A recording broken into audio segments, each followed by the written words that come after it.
This video is brought to you by AKSIAS. Good morning, all of you. Welcome to AKS IAS. ఈరోజు August 18కు సంబంధించి ఈనాడు సాక్షి మరియు Hindu Indian ఎక్స్ప్రెస్లో వచ్చిన ముఖ్యమైన current అఫైర్స్ని నేను మీకు ఎక్స్ప్లెయిన్ చేస్తాను. ఈ కరెంట్ అఫైర్స్ అనేది మీకు యూపీఎస్సి సివిల్ సర్వీస్ ఎగ్జామినేషన్స్కి, అదేవిధంగా ఏపీపీఎస్సి మరియు టీఎస్పీఎస్సి గ్రూప్ 1 మరియు గ్రూప్ 2 ప్రిలిమ్స్ మరియు మెయిన్స్ ఎగ్జామ్ పరంగా ఈ కరెంట్ అఫైర్స్ని రూపొందించడం జరిగింది. సో నేను ఈ కరెంట్ అఫైర్స్ ఎక్స్ప్లెయిన్ చేసేటప్పుడు మీకు ఇంపార్టెంట్ కీవర్డ్స్ మరియు దానికి సంబంధించిన అనాలిసిస్ కూడా మీకు క్లియర్గా ఇవ్వడం జరుగుతుంది. కాబట్టి ఈ కరెంట్ అఫైర్స్ మీకు ఏ కాంపిటేటివ్ ఎగ్జామ్స్ తీసుకున్నా కానీ ఆ ఎగ్జామ్లో వచ్చిన ఈ కరెంట్ అఫైర్స్ని మీరు ఈజీగా ఆన్సర్ చేయడానికి గుర్తుండిపోయేలా మీకు ఎక్స్ప్లెయిన్ చేయడం అనేది జరుగుతుంది. సో ఈరోజు కరెంట్ అఫైర్స్లోకి వెళ్ళే ముందు నిన్న ఇచ్చిన క్వశ్చన్స్కి ఒకసారి ఆన్సర్స్ని ఎక్స్ప్లెయిన్ చేస్తాను. సో మొట్టమొదటి క్వశ్చన్ కనుక మనం ఒకసారి ఇక్కడ గమనిస్తే,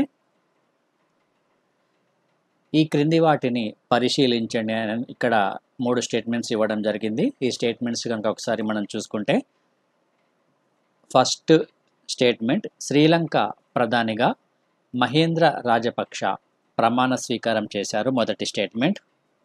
సో ఇతను ప్రధాని పదవిని చేపట్టడం 3వసారి. కెలానియాలో ఉన్న జైన ఆలయంలో ప్రమాణ స్వీకార కార్యక్రమం జరిగింది అనేది మనకు 3వ స్టేట్మెంట్గా ఇవ్వడం జరిగింది. అయితే ఇందులో ఉన్న కరెక్ట్ స్టేట్మెంట్ని గుర్తించడానికి ఇక్కడ ఇవ్వడం జరిగింది. సో ఇక్కడ మనకు మొదటి స్టేట్మెంట్ అనేది కరెక్ట్ స్టేట్మెంట్ ఇక్కడ. ఇక సెకండ్ స్టేట్మెంట్ కనుక తీసుకుంటే, ఇతను ప్రధాని పదవిని చేపట్టడం 3వసారి అని ఇక్కడ ఇవ్వడం జరిగింది. సో ఇది రాంగ్ స్టేట్మెంట్ మనకు. ఇతను ప్రధాని పదవిని చేపట్టడం ఇది 4వసారిగా గుర్తుంచుకోవాలి. సో కెలానియాలో ఉన్న జైన ఆలయం అని ఇక్కడ ఇవ్వడం జరిగింది. ఇది జైన ఆలయం కాదు, ఇది బౌద్ధ మతానికి చెందిన ఆలయం ఇది. సో బౌద్ధ మతానికి చెందిన ఆలయంలో ఇతను ప్రమాణ స్వీకార కార్యక్రమం అనేది ఇక్కడ జరపడం జరిగింది. సో కాబట్టి మనకి ఇక్కడ ఆన్సర్ వచ్చేసి ఏ మాత్రమే కరెక్ట్ ఆన్సర్ ఇది. సో దీనికి సంబంధించి లాస్ట్ వీక్ ఇతను ప్రమాణ స్వీకారం చేసినప్పుడు కంప్లీట్ ఇన్ఫర్మేషన్ అనేది ఇవ్వడం జరిగింది. అదేవిధంగా ఈ ఆలయానికి సంబంధించి కూడా మీకు ఒక ఇమేజ్ కూడా చూపించాను, కాబట్టి మీకు ఈజీగా గుర్తుండిపోయేలా.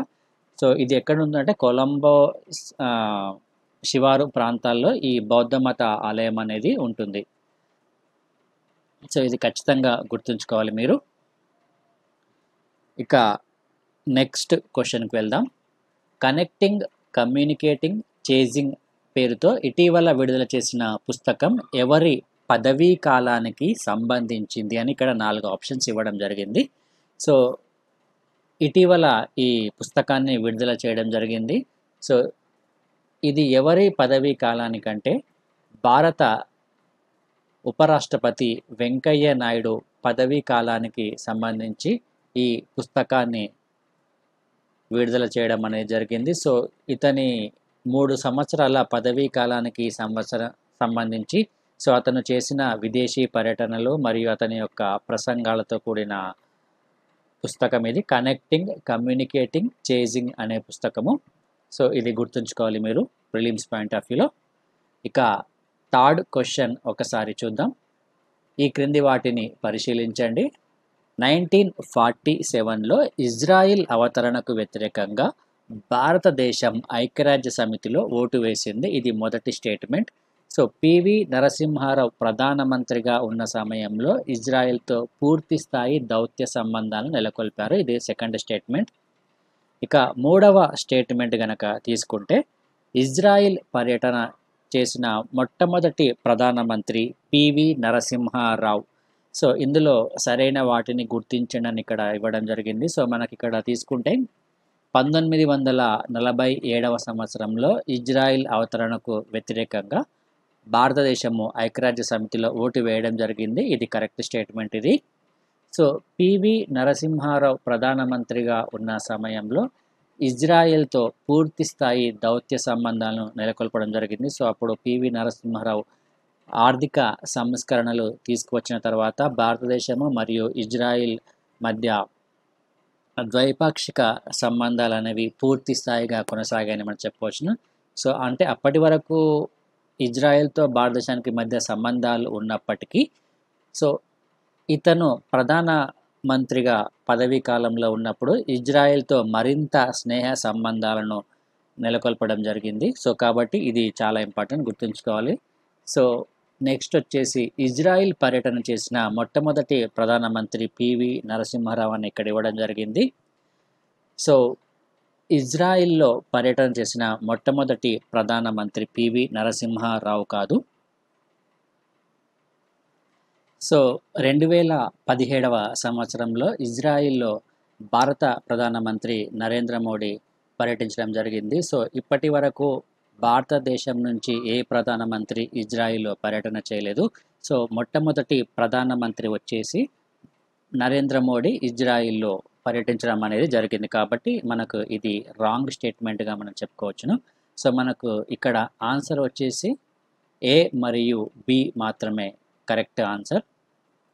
సో అదేవిధంగా ఇక్కడ మరొక సమాచారం కూడా మీకు ఇస్తాను. సో ఇజ్రాయిల్ను పర్యటించిన మొట్టమొదటి ఇండియన్ మినిస్టర్ ఎవరు అని కూడా అడిగే అవకాశం ఉంటుంది. సో ఇజ్రాయిల్ని 2000 సంవత్సరంలో ఎల్కే అద్వానీ మినిస్టర్గా ఉన్న సందర్భంలో పర్యటించడం అనేది జరిగింది. సో ఇది మొట్టమొదటి పర్యటనగా మనం చెప్పుకోవచ్చును ఇజ్రాయిల్కి. సో ప్రస్తుతము ఇజ్రాయిల్లో 2017 సంవత్సరంలో భారత ప్రధానమంత్రి పర్యటన చేసిన తర్వాత ఇరు దేశాల మధ్య కొన్ని ఒప్పందాలు కూడా కుదుర్చుకోవడం జరిగింది. అది ముఖ్యంగా ఇండియా ఇజ్రాయిల్ డెవలప్మెంట్ కోఆపరేషన్కి సంబంధించి 2018 మరియు 20 సంవత్సరాలకు సంబంధించి ఇది వ్యవసాయ రంగంలో ఒక ఒప్పందాన్ని కుదుర్చుకోవడం జరిగింది. అదేవిధంగా స్టేట్ వాటర్ యూటిలిటీ రిఫార్మ్ ఇండియాకు సంబంధించి కూడా ఒక ఒప్పందం అనేది జరిగింది. అంటే నీటిని మరింత సమర్థవంతంగా ఉపయోగించుకునే విధానంలో ఈ ఒప్పందం అనేది జరిగింది. అదేవిధంగా industrial research and development technological innovation fund, దీన్నే I4F అని అంటారు. సో దీని మీద కూడా ఇజ్రాయిల్ మరియు భారతదేశంల మధ్య ఒక ఒప్పందం అనేది కుదిరింది. సో ఇటువంటి ఒప్పందాలు గతంలో కుదిరినాయి. సో ఇవి కూడా మనం గుర్తుంచుకోవాలి. సో ఇక ఈరోజు మనము కరెంట్ అఫైర్స్లోకి వెళ్తే ఫస్ట్ టాపిక్ గనక ఒకసారి మనం తీసుకుంటే supreme court to study context of charges against judges అనే అంశం మనకు ప్రధానంగా కనిపిస్తుంది. సో ఇది ప్రధానంగా దేనికి సంబంధించిందంటే కంటెంప్ట్ ఆఫ్ కోర్ట్, అంటే కోర్టు ధిక్కరణకు సంబంధించిన అంశం ఇది. అంటే ఎవరైనా ఇటువంటి కోర్టు ధిక్కార కేసులు ఏవైతే ఉన్నాయో ఆ కోర్టు ధిక్కార కేసులకు సంబంధించి సో ఎటువంటి పరిస్థితులలో ఆ వ్యక్తి ఈ కోర్టు ధిక్కారానికి పాల్పడ్డాడో దానిపై పూర్తి ఎగ్జామిన్ చేయాలని ఒక వ్యాఖ్యలు చేయడం జరిగింది సుప్రీంకోర్టు. దానికి సంబంధించిన సమాచారం ఇది. ప్రస్తుతం మనకు వార్తల్లో ఎక్కువగా నడుస్తున్న కోర్టు ధిక్కారం కేసు అనేది ప్రశాంత్ భూషణ్ కేసు అనేది మనకు చాలా చాలా ఇంపార్టెంట్, అది గుర్తుంచుకోండి. సో ఇటీవల దీనికి సంబంధించి ఈ Prashant Bhushan contempt of court కేసులో తీర్పును కూడా వెల్లడించడం అనేది జరిగింది. సో ఇతనికి ఈ కంటెంప్ట్ ఆఫ్ కోర్ట్ 1971 చట్టం ప్రకారము శిక్షను విధించే అవకాశం అనేది ఉంది. కాబట్టి ఇది ప్రస్తుతం మనకు పాలిటీలో ఒక ముఖ్యమైన టాపిక్గా మనం చదువుకోవాలి. సో ఇక్కడ మీకు ఎక్స్ప్లెయిన్ చేస్తాను. The supreme court decided to launch A detailed examination into the circumstances under which a person can make public allegations of corruption against the judiciary. So న్యాయ వ్యవస్థలో ఉన్న కరప్షన్ అంటే అవినీతికి సంబంధించి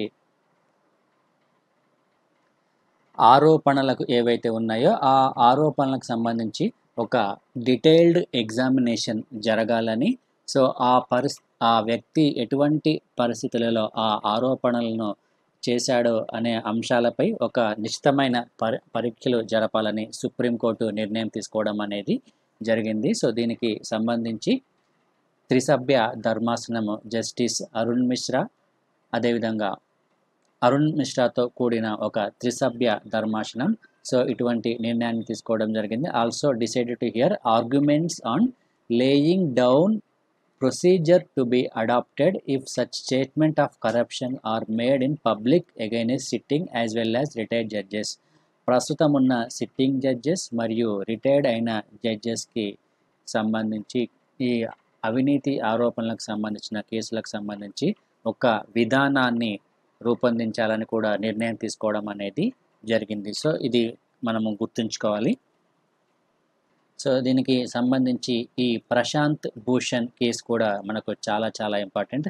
సో గతంలో ఈ ప్రశాంత్ భూషణ్ ఏం చేశారంటే ఇతను ఈ సుప్రీంకోర్టుకు సంబంధించి అవినీతి ఆరోపణలకు సంబంధించి తెహల్కా అనే ఒక మ్యాగజైన్కి ఇంటర్వ్యూని ఇవ్వడం జరిగింది 2009వ సంవత్సరంలో. ఆ ఇంటర్వ్యూలో భాగంగా ఇతను సుప్రీంకోర్టు అవినీతి ఆరోపణలపై కొన్ని కీలకమైన వ్యాఖ్యలు చేయడం జరిగింది ఆ ఇంటర్వ్యూలో.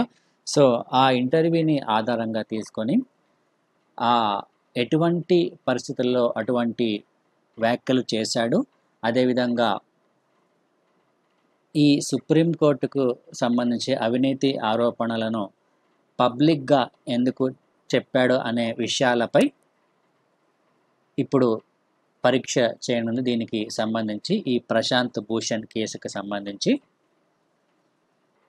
సో దీనికి సంబంధించి 1992 జడ్జిమెంట్ను కూడా రెఫరెన్స్గా తీసుకొని ఉంది. The bench refer to the majority judgment delivered by the justice JS Verma for a constitution bench in 1992 concerning the removal of justice V Ramaswamy. ఇతను వి రామస్వామి కేసు అని మనకు పాలిటీలో చాలా important.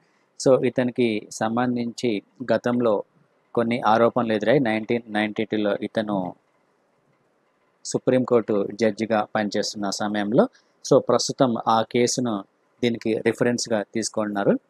So the judgment had laid down the procedure to deal with the allegations against the sitting judge. So ఈ 1992లో ఇచ్చిన justice JS Varma ఇచ్చిన ఈ తీర్పు ఏదైతే ఉందో ఈ తీర్పులో ఈ సిట్టింగ్ జడ్జిలపై వచ్చిన ఆరోపణలకు సంబంధించి విధి విధానాలను ఏ విధంగా డీల్ చేయాలని ఈ తీర్పులో ఇవ్వడం జరిగింది. కనుక ఇప్పుడు ఈ తీర్పుని ఒక రెఫరెన్స్గా తీసుకున్నారు. So the judge had to given a fair opportunity to be heard before an enquiry committee. So దీనికోసం ఒక ఎంక్వైరీ కమిటీ అనేది ఉంటుంది. ఆ ఎంక్వైరీ కమిటీలో తన వాదనలను ఇక్కడ వినిపించే అవకాశం అనేది ఉంటుంది. సో దీనికి సంబంధించి ఒక చట్టాన్ని కూడా తీసుకురావడం జరిగింది, judges enquiry act of 1968.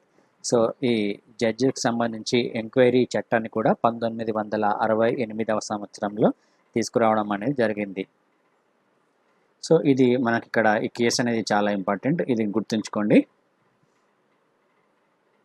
So ఇక నెక్స్ట్ టాపిక్ గనక మనం ఇక్కడ తీసుకుంటే Indian Nepalese diplomats discuss bilateral projects. ప్రస్తుతం ఇండియా మరియు నేపాల్ మధ్య ద్వైపాక్షిక సంబంధాలను మెరుగుపరచాలనే ఉద్దేశంతో ఇరు దేశాల మధ్య చర్చలు కొనసాగే అవకాశం ఉంది. అదేవిధంగా ఇరు దేశాల మధ్య ఉన్న ప్రాజెక్ట్స్కి సంబంధించి కూడా ఈ చర్చల్లో భాగం కానున్నాయి. సో దానికి సంబంధించిన న్యూస్ ఇది. Indian and Nepalese diplomats met in Kathmandu.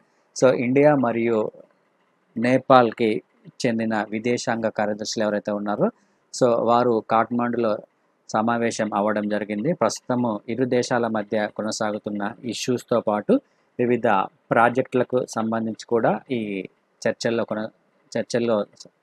కొనసాగించనున్నారు. So this is the first diplomat level meeting between the two sides in the current year that saw the Kalapani territorial dispute. So ఈ కాలాపాని టెరిటోరియల్ డిస్ప్యూట్, కాలాపాని ప్రాంతానికి సంబంధించిన వివాదం ఏదైతే ఉందో ఈ వివాదము ఇటీవల మనకు వార్తల్లో రావడం జరిగింది కాలాపానికి సంబంధించి. సో దీనికి సంబంధించిన వివాదానికి ఒక బ్యాక్గ్రౌండ్ కూడా మనం చూసుకోవాలి.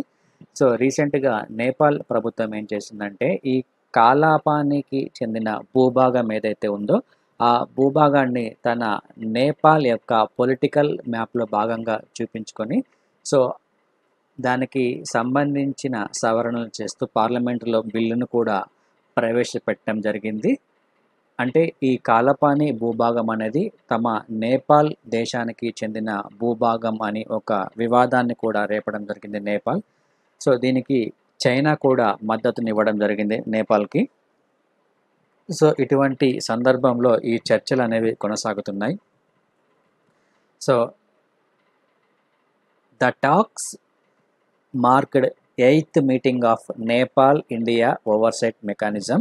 The meeting did not take up the territorial dispute, but the officials reviewed the status of construction of bridge over the Mahakali River, which is near the disputed region. So ప్రస్తుతం ఈ చర్చలు దేనికోసం కొనసాగుతున్నాయంటే ఈ territorial dispute అనే వివాదం కాకుండా ఇరు దేశాల మధ్య ఒక బ్రిడ్జ్ కన్స్ట్రక్షన్ అనేది కొనసాగుతుంది. అది ఎక్కడంటే మహాకాళి రివర్ అని ఉంటుంది. ఈ మహాకాళి రివర్ అనేది ఇండియా మరియు నేపాల్ సరిహద్దుల వెంబడి ప్రవహించే ఒక నది.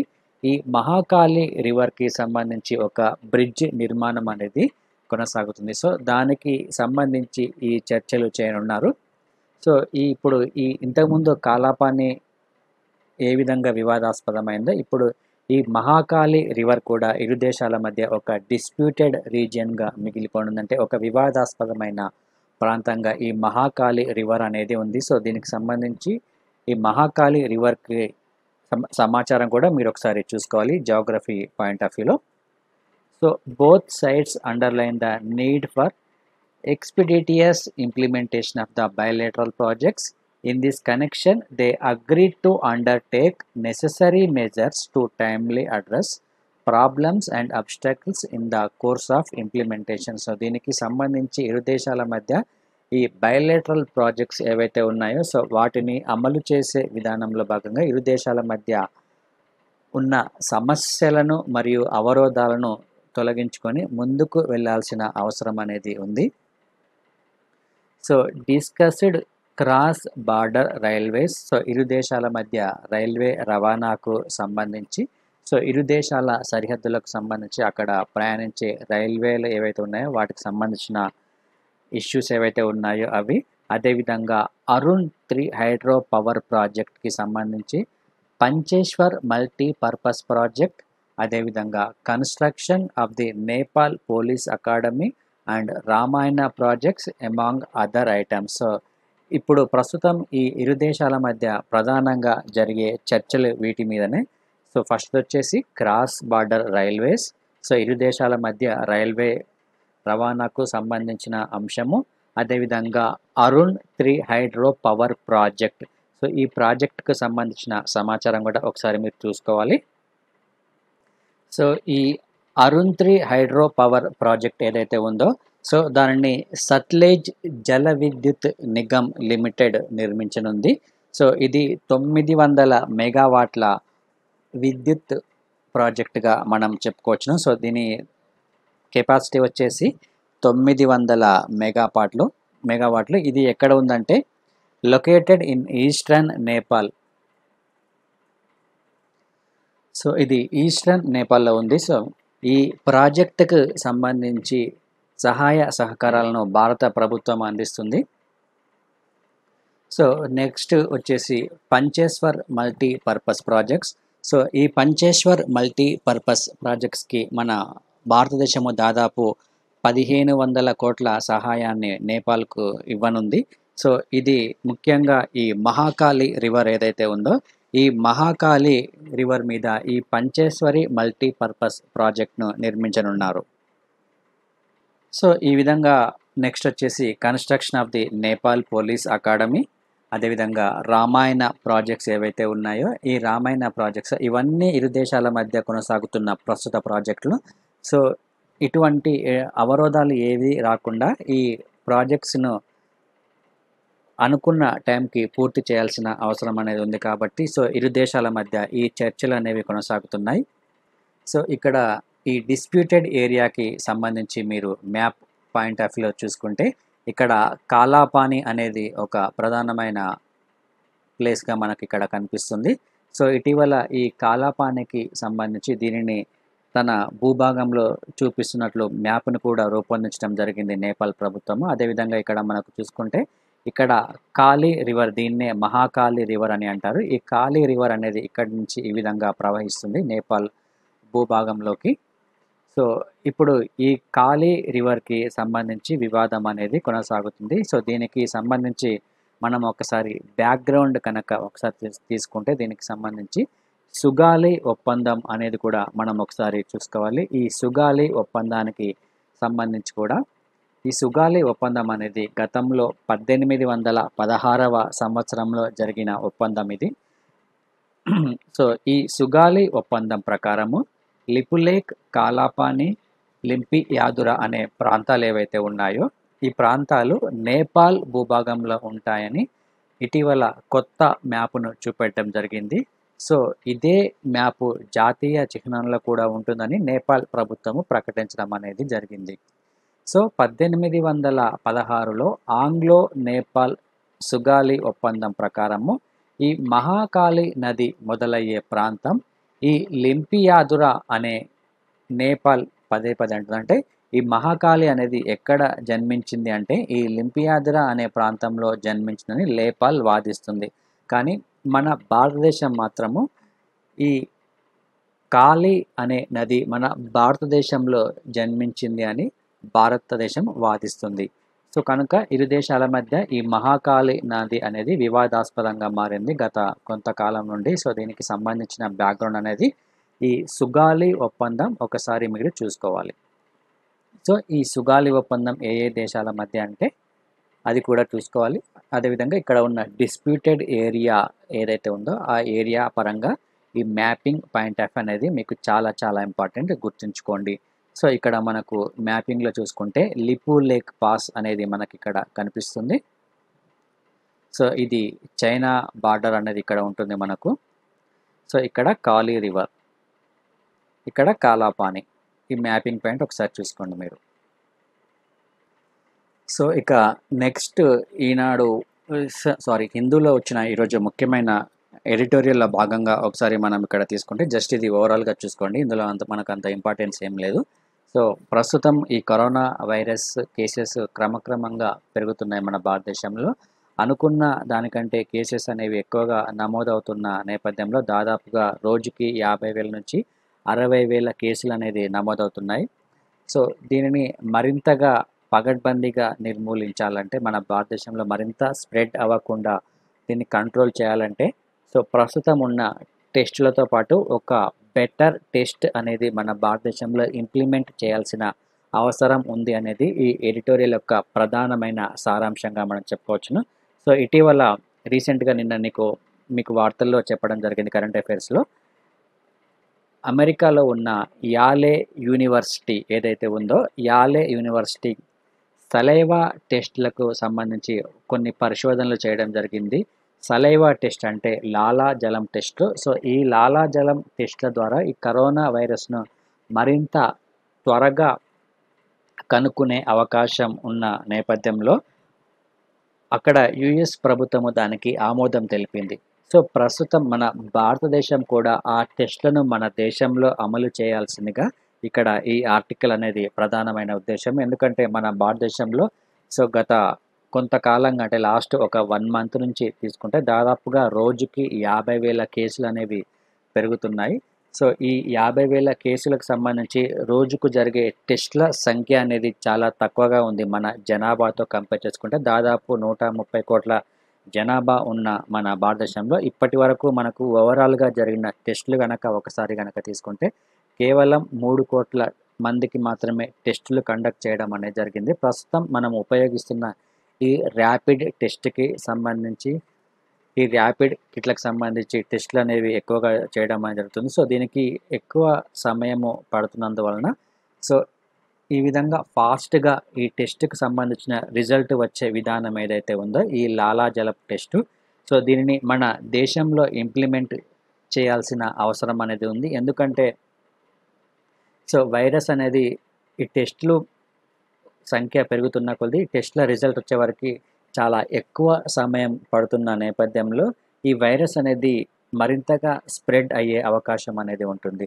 సో ఈ టెస్ట్లు వేగాన్ని మనం పెంచి టెస్ట్లు రిజల్ట్ అనేది కరెక్ట్ సమయానికి అంటే వితిన్ 30 మినిట్స్లో కనుక టెస్ట్ యొక్క రిజల్ట్ అనేది వస్తే అప్పటికప్పుడే ఆ కరోనా వైరస్ సోకిన బాధితులు ఎవరైతే ఉంటారో సో వారిని కంప్లీట్గా ఐసోలేషన్ చేయడం ద్వారా ఈ వైరస్ అనేది మరింత వ్యాప్తి చెందకుండా కంట్రోల్ చేసే అవకాశం అనేది ఉంటుంది. సో ఈ లాలాజలపు టెస్ట్ అనేది చాలా తక్కువ ఖర్చుతో కూడుకున్న టెస్ట్. అదేవిధంగా దీని ద్వారా ఎటువంటి హానికరమైన వైరస్లు టెస్టింగ్ చేసే క్రమంలో ఇతరుల మీద ప్రభావం చూపే అవకాశం కూడా తక్కువగా ఉంటుంది కాబట్టి ఈ టెస్ట్లను భారతదేశంలో కూడా ప్రవేశపెట్టాల్సిన అవసరం అనేది ఉంది.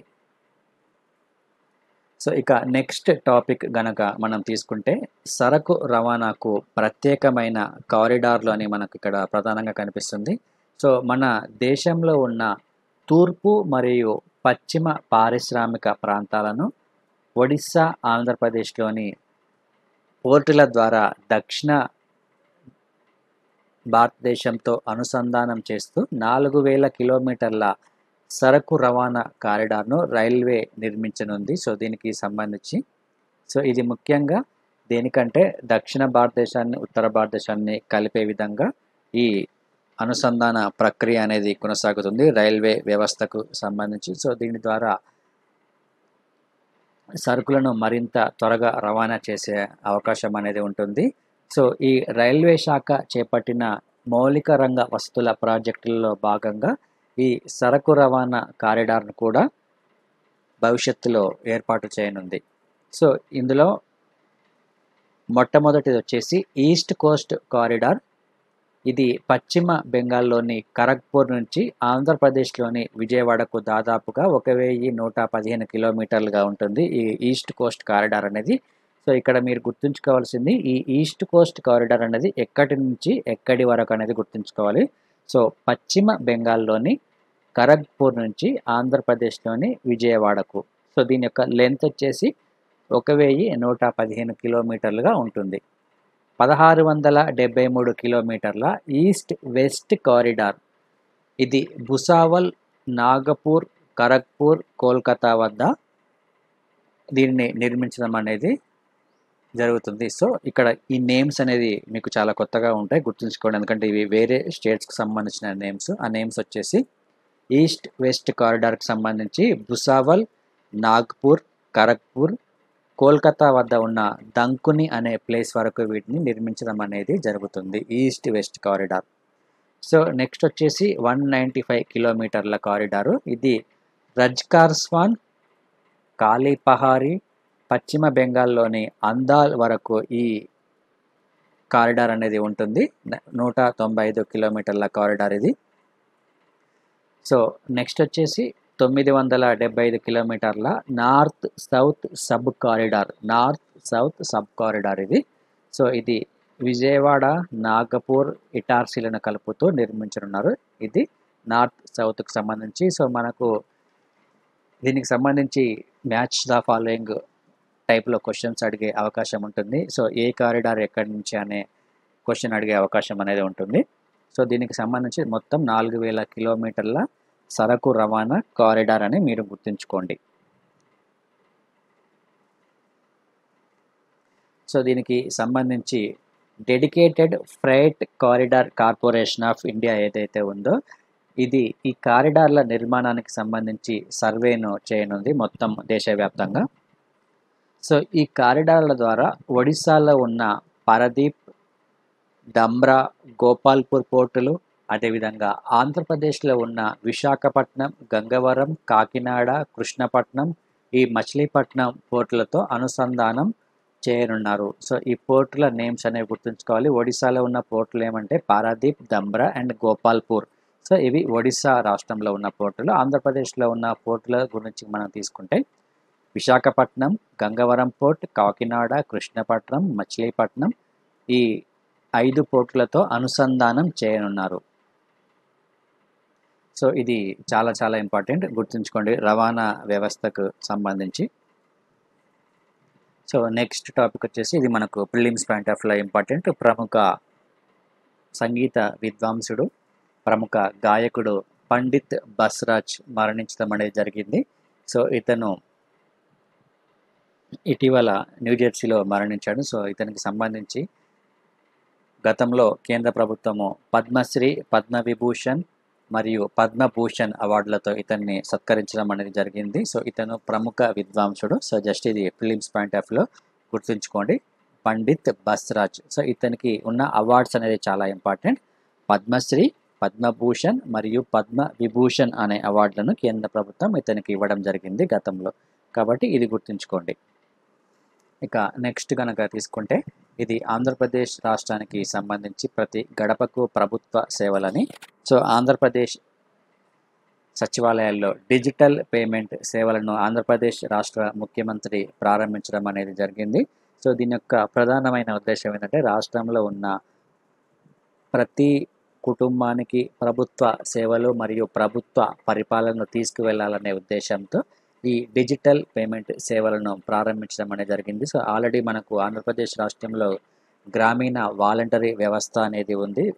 దీన్ని నూతనంగా తీసుకురావడం జరిగింది. సో ఈ గ్రామీణ వాలంటీర్ల వ్యవస్థ ద్వారా పరిపాలనను మరింత మెరుగుపరచాలనే ఉద్దేశంతో అందులో భాగంగానే ఈ డిజిటల్ పేమెంట్ సేవలను కూడా ప్రవేశపెట్టడం జరిగింది.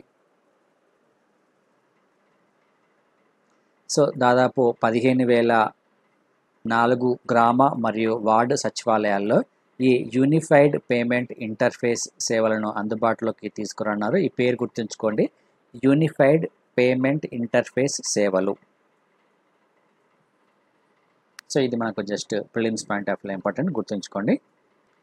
సో ఇక నెక్స్ట్ టాపిక్ కనుక మనం తీసుకుంటే ఇది సాక్షిలో వచ్చిన ఎడిటోరియల్. ఇటీవల భారత ప్రధానమంత్రి డిజిటల్ హెల్త్ మిషన్ని లాంచ్ చేయడం జరిగింది. సో 74వ స్వాతంత్ర దినోత్సవం సందర్భంగా వైద్య రంగంలో మార్పులను తీసుకురావాలనే ఉద్దేశంతో, సాంకేతిక పరమైన మార్పులను తీసుకురావాలనే ఉద్దేశంతో ఈ నేషనల్ డిజిటల్ హెల్త్ మిషన్ని లాంచ్ చేయడం జరిగింది. సో దీని యొక్క ప్రధానమైన ఉద్దేశం ఏంటంటే భారతదేశంలో ఉన్న ప్రతి ఒక్క వ్యక్తి యొక్క వ్యాధికి సంబంధించిన సమాచారాన్ని డిజిటల్ రూపంలో భద్రపరచాలనే ఉద్దేశంతో ఈ నూతన హెల్త్ మిషన్ని ప్రారంభించడం అనేది జరిగింది. అయితే సో ఇది డిజిటల్ హెల్త్ మిషన్ని ప్రారంభించడమే కాకుండా ప్రస్తుతము వైద్య రంగంలో మరిన్ని మార్పులు తీసుకురావాలని ఈ ఎడిటోరియల్ యొక్క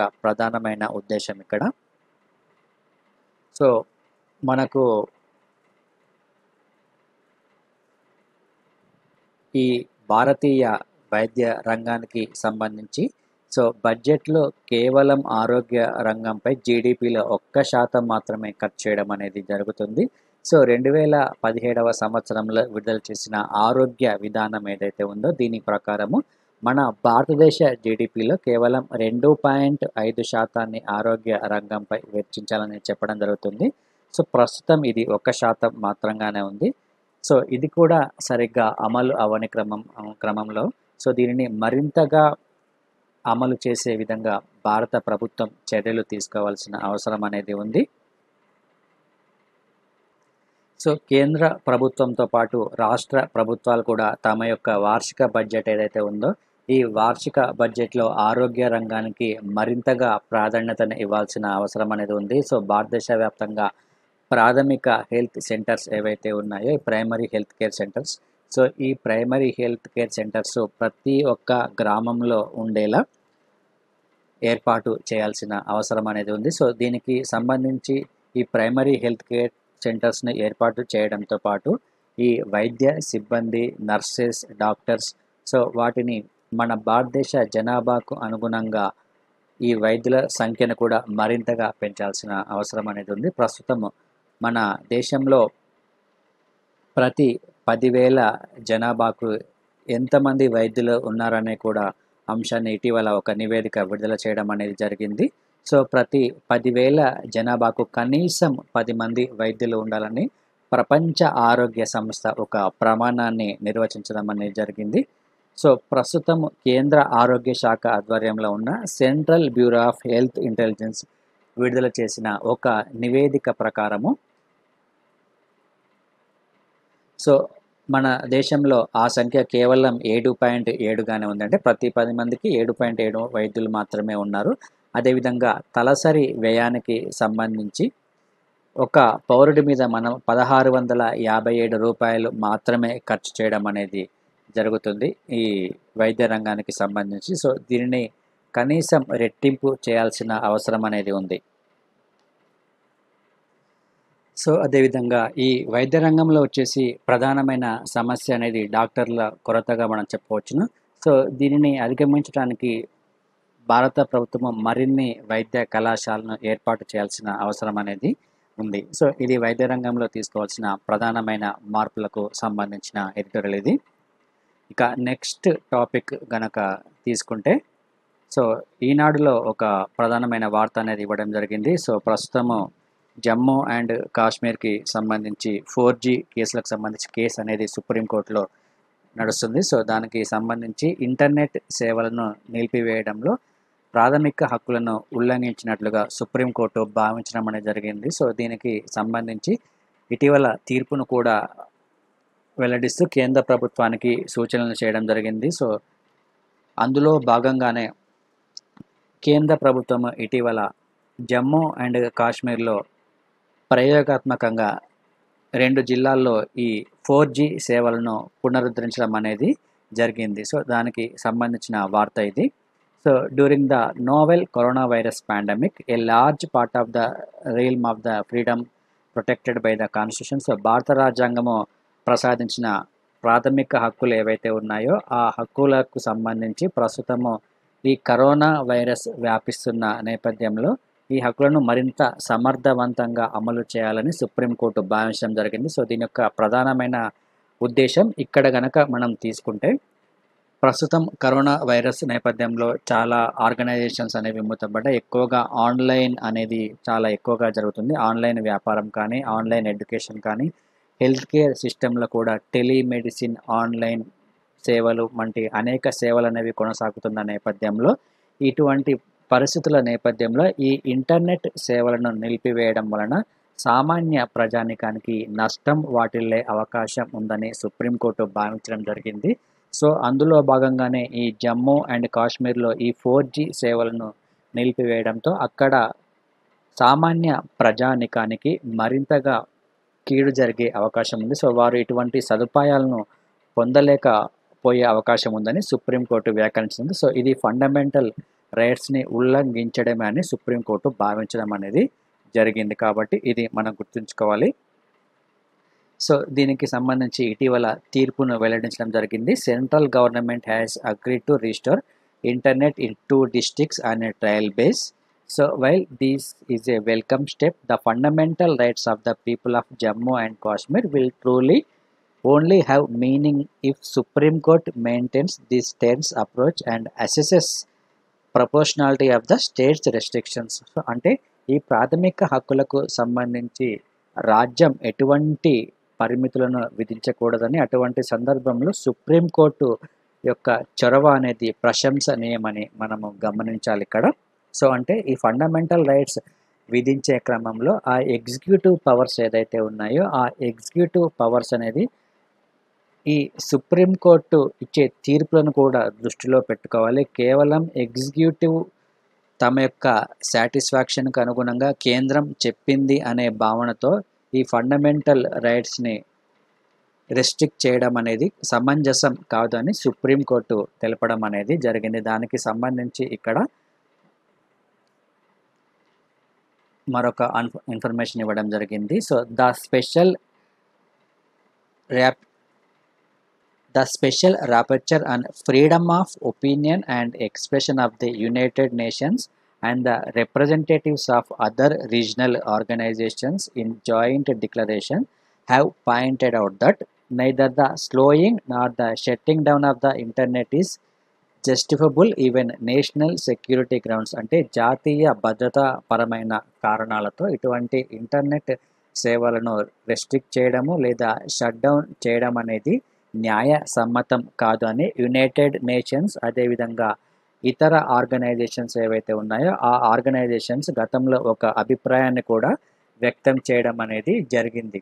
ఎందుకంటే ఈ ఇంటర్నెట్ సేవలను షట్ డౌన్ చేయడము లేదా స్లో డౌన్ చేయడం వలన కామన్ పీపుల్ దానికి సమస్యలు ఎదుర్కొనే అవకాశం ఉంటుందని ఈ యునైటెడ్ నేషన్స్ భావించడం అనేది జరిగింది.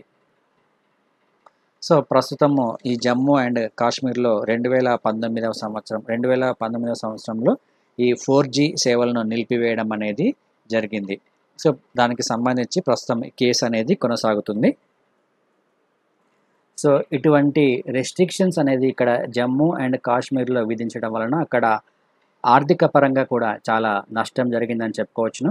సో ఇక్కడ ఇండస్ట్రీస్కి సంబంధించి, అదేవిధంగా టూరిజం, వివిధ చేతి వృత్తులు, అదేవిధంగా వ్యవసాయ రంగానికి సంబంధించి చాలా ఆర్థికపరమైన లాభం అనేది జరిగింది. సో దాదాపు 40,000 కోట్ల నష్టం అనేది జరిగిందని చెప్తుంది. సో దీనికి సంబంధించి జ్యుడిషియల్ రివ్యూ కూడా చేయడం అనేది జరిగింది. అంటే న్యాయ సమీక్ష అధికారం అనేది సుప్రీంకోర్టుకి ఉంటుంది. సో అందులో భాగంగానే మనకి ఇక్కడ ఒక కీవర్డ్ అనేది ఉపయోగించడం అనేది జరిగింది. సో సబ్జెక్టివ్ సాటిస్ఫాక్షన్ అనే కీవర్డ్ అనేది మనకు చాలా చాలా ఇంపార్టెంట్ పాలిటీ పరంగా. ఈ సబ్జెక్టివ్ సాటిస్ఫాక్షన్ అనేది మనము ఇంగ్లీష్ పబ్లిక్ లా నుంచి మనం గ్రహించడం అనేది జరిగింది. ఈ సబ్జెక్టివ్ సాటిస్ఫాక్షన్ అంటే ఎగ్జిక్యూటివ్ అధికారాలు ఏవైతే ఉన్నాయో ఈ ఎగ్జిక్యూటివ్ అధికారాలు తమ సాటిస్ఫాక్షన్కు అనుగుణంగా, అంటే తమ యొక్క అనుకున్న విధానానికి, తమ యొక్క సాటిస్ఫాక్షన్కు అనుగుణంగా ఈ ఫండమెంటల్ రైట్స్పై రెస్ట్రిక్షన్స్ విధించే అధికారం లేదని ఇక్కడ ముఖ్యంగా ప్రస్తావించడం జరిగింది ఈ కీవర్డ్ని. సో అయితే ఈ కీవర్డ్ని మనము ఇంగ్లీష్ పబ్లిక్ లా నుంచి మనం గ్రహించినప్పటికీ మన భారతదేశంలో ఈ జ్యుడిషియల్ రివ్యూ అనే రాజ్యాంగంలో మనం ప్రస్తావించినందువలన ఆర్టికల్ 32లో భాగంగా ఈ జ్యుడిషియల్ రివ్యూ అనేది ఉంటుంది. కాబట్టి ప్రాథమిక హక్కులకు ఎటువంటి భంగం కలిగిన న్యాయ సమీక్ష చేసే అధికారం ఇవ్వాలనే ఉద్దేశంతో ఈ ఇంగ్లీష్ పబ్లిక్ లాలో ఉన్న ఈ సబ్జెక్టివ్ సాటిస్ఫాక్షన్ అనే విధానాన్ని మనం కంప్లీట్గా స్వీకరించలేదు. ఎందుకంటే ఈ ఇంగ్లీష్ పబ్లిక్ లాలో ఉన్న ఈ సబ్జెక్టివ్ సాటిస్ఫాక్షన్లో అక్కడ ఎగ్జిక్యూటివ్ పవర్ ఏదైతే ఉందో ఆ ఎగ్జిక్యూటివ్ పవర్ని కోర్టులు తీర్పు చెప్పే అవకాశం అనేది లేదు, అంటే కోర్టులు అడ్డుకునే అవకాశం అనేది లేదు ఇంగ్లీష్ పబ్లిక్ లా ప్రకారం. కానీ మన భారతదేశంలో ఉన్న రాజ్యాంగం ప్రకారము సబ్జెక్ట్ సాటిస్ఫాక్షన్ అనే విధానం తీసుకున్నప్పటికీ సో కోర్టులు ఇంటర్ఫియర్ అయ్యే అవకాశం అనేది ఉంది. సో దీనినే మనము రైట్ ఆఫ్ జ్యుడిషియల్ రివ్యూ అని మనం చెప్పుకుంటాం. సో ఇది జమ్మూ అండ్ కాశ్మీర్లో ఈ 4G సేవలకు సంబంధించి. సో ఈ సబ్జెక్టివ్ సాటిస్ఫాక్షన్ ఏదైతే ఉందో దానికి సంబంధించి గతంలో ప్రధానమంత్రి నెహ్రూ కొన్ని కీలకమైన వ్యాఖ్యలు కూడా చేయడం అనేది జరిగింది. సో దీనినే ఆత్మాశ్రయ ధోరణి అని మనం తెలుగులో చెప్పుకుంటాం.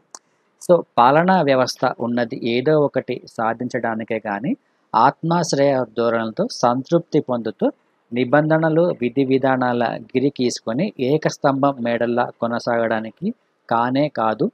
దేశ పౌరులు వారి సంక్షేమమే దాని పోకడలకు కొలబద్ద కావాలి అని 1954లో భారతీయ పౌర పాలనా సంస్థను ప్రారంభిస్తూ తొలి ప్రధానమంత్రి నెహ్రూ ఈ కీలకమైన వ్యాఖ్యలు చేయడం అనేది జరిగింది. అంటే ఎగ్జిక్యూటివ్ పవర్స్కి సంబంధించి చేసిన కీలకమైన వ్యాఖ్యలుగా మనం చెప్పుకోవచ్చును. సో ఏదైనా ఒక కారణం చూపించి తమ యొక్క ఆత్మ సంతృప్తిలో భాగంగా ప్రజలపై పరిపాలనా వ్యవస్థ ఏదైతే ఉందో ఈ పరిపాలనా వ్యవస్థకు సంబంధించి ఎటువంటి విధి విధానాలు, ఎటువంటి రెస్ట్రిక్షన్స్ అనేది ఉండకూడదని ఈ వ్యాఖ్యలు చేయడం అనేది జరిగింది. కాబట్టి మనకి ఇది చాలా ఇంపార్టెంట్, గుర్తుంచుకోండి. ప్రిలిమ్స్ పాయింట్ ఆఫ్ వ్యూ అదేవిధంగా మెయిన్స్ పాయింట్ ఆఫ్ వ్యూ కూడా చాలా ఇంపార్టెంట్. సో ఇక ఈరోజు మనము క్వశ్చన్స్ ఒకసారి చూద్దాం. ఈ క్వశ్చన్స్కి సంబంధించి ఇక్కడ 2 స్టేట్మెంట్స్ ఇవ్వడం జరిగింది. కోర్టు ధిక్కారం అనే పదాన్ని భారత రాజ్యాంగంలో 1971 కోర్టు ధిక్కార చట్టం ద్వారా చేర్చారు. ఇది మొదటి స్టేట్మెంట్. సెకండ్ స్టేట్మెంట్, భారతదేశంలో కోర్టు ధిక్కార కేసులను విచారించే అధికారం కేవలం సుప్రీంకోర్టుకు మాత్రమే ఉంటుంది. సో ఇందులో సరైన వాటిని గుర్తించండి. ఇక సెకండ్ క్వశ్చన్ చూసుకుంటే ఈ క్రింది వాటిలో ఏవి గోదావరి నది ఎడమ కాలువ ఉపనదులు కింద 5 ఉపనదుల పేర్లు ఇవ్వడం జరిగింది. సో ఇందులో సరైన వాటిని గుర్తించండి. ఇక నెక్స్ట్ గనక తీసుకుంటే ఈ క్రింది వాటిని పరిశీలించండి. ప్రైమ్ మినిస్టర్ నేషనల్ రిలీఫ్ ఫండ్కి సంబంధించి, అదేవిధంగా పిఎం కేర్స్ ఫండ్లకు సంబంధించి ప్రధానమంత్రి చైర్మన్గా ఉంటాడు. పిఎం కేర్ ఫండ్స్కు బడ్జెట్లో ఎటువంటి కేటాయింపులు అనేది ఉండదు. పిఎంఎన్ఆర్ఎఫ్ నిధులను ఖర్చు చేయడానికి పార్లమెంట్ ఆమోదం అనేది తప్పనిసరి. పిఎం కేర్స్కు విదేశీ సంస్థలు మరియు కంపెనీల నుండి వచ్చే విరాళాలను స్వీకరించరు. సో పై వాక్యాలలో సరికాని వాటిని గుర్తించండి. ఇక్కడ 4 ఆప్షన్స్ ఇవ్వడం జరిగింది. ఇక 4th క్వశ్చన్ చూసుకుంటే, ఈ క్రింది వాటిని పరిశీలించండి. సుగాలి ఒప్పందము నేపాల్ మరియు భారత ప్రభుత్వం మధ్య కుదిరింది. కాళీ నది నేపాల్ మరియు భారతదేశ సరిహద్దులను విడదీస్తుంది. సో ఇందులో సరైన వాటిని గుర్తించండి. సో ఇది మనకి ఈరోజు మొత్తంగా ఉన్న కరెంట్ అఫైర్స్. ఈరోజు కరెంట్ అఫైర్స్ చాలా తక్కువగా ఉన్నాయి. సో ఈ కరెంట్ అఫైర్స్కి సంబంధించి మీరు ఈ క్వశ్చన్స్కి సమాధానాలను గుర్తించండి. సో అదేవిధంగా AKS IAS UPSC civil service ఎగ్జామినేషన్స్కి ప్రిలిమ్స్ మరియు మెయిన్స్ కోచింగ్ను అందజేయడం జరుగుతుంది. So general studies prelims and mains coaching, అదేవిధంగా civil service aptitude test, CSAT paper, ఎస్ఎస్కి సంబంధించి మరియు ఆప్షనల్ సబ్జెక్ట్స్, వివిధ optional subjects political science, sociology, anthropology, geography, Telugu literature, geography, ఇటువంటి ఆప్షనల్ సబ్జెక్ట్స్ని అందజేయడం జరుగుతుంది. సో ఇక టెస్ట్ సిరీస్కి సంబంధించి ప్రిలిమ్స్ టెస్ట్ సిరీస్, అదేవిధంగా మెయిన్స్ టెస్ట్ సిరీస్కి సంబంధించిన టెస్ట్ సిరీస్ కండక్ట్ చేయడం జరుగుతుంది. ఇక స్టేట్ పబ్లిక్ సర్వీస్ కమిషన్ నిర్వహించే ఏపీపీఎస్సి మరియు టీఎస్పీఎస్సి గ్రూప్ 1 మరియు group 2 prelims and mains coaching both Telugu and English మీడియంలో మీకు కోచింగ్ అనేది ఉంటుంది. సో ప్రస్తుతం ఆన్లైన్ కోచింగ్ అనేది జరుగుతుంది. సో దీనికి సంబంధించిన సమాచారం ఇది. నెక్స్ట్ వచ్చేసి గ్రూప్ 1 టెస్ట్ సిరీస్కి వచ్చేసి మొత్తం 25 టెస్టులు కండక్ట్ చేయడం జరుగుతుంది. ఇందులో టెస్ట్ డిస్కషన్స్తో ఉంటాయి.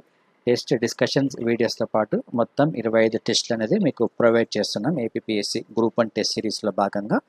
సో ఇందులో క్వశ్చన్స్ అనేవి ఏపీపీఎస్సి స్టాండర్డ్కు అనుగుణంగా ప్రిపేర్ చేయడం అనేది జరిగింది. సో ఈ టెస్ట్ సిరీస్ రాయడం వల్ల నెక్స్ట్ మీకు జరగబోయే గ్రూప్ 1 టెస్ట్ సిరీస్లో మరింత స్కోర్ చేసే అవకాశం అనేది ఉంటుంది. కాబట్టి ఈ టెస్ట్ సిరీస్ అనేది మీరు సబ్స్క్రైబ్ చేసుకోండి. సో దీనికి సంబంధించి ఈ కోర్సెస్కి సంబంధించి మీకు కంప్లీట్ ఇన్ఫర్మేషన్ కావాలంటే 8444849709 అనే నెంబర్కి కాల్ చేయండి. సో ఇది ఈరోజు మనకు మొత్తంగా ఉన్న current affairs.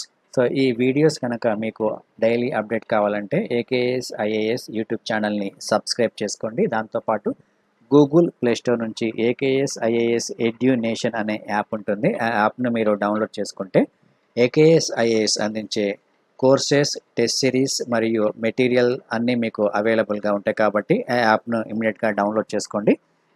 Thank you friends. Thank you.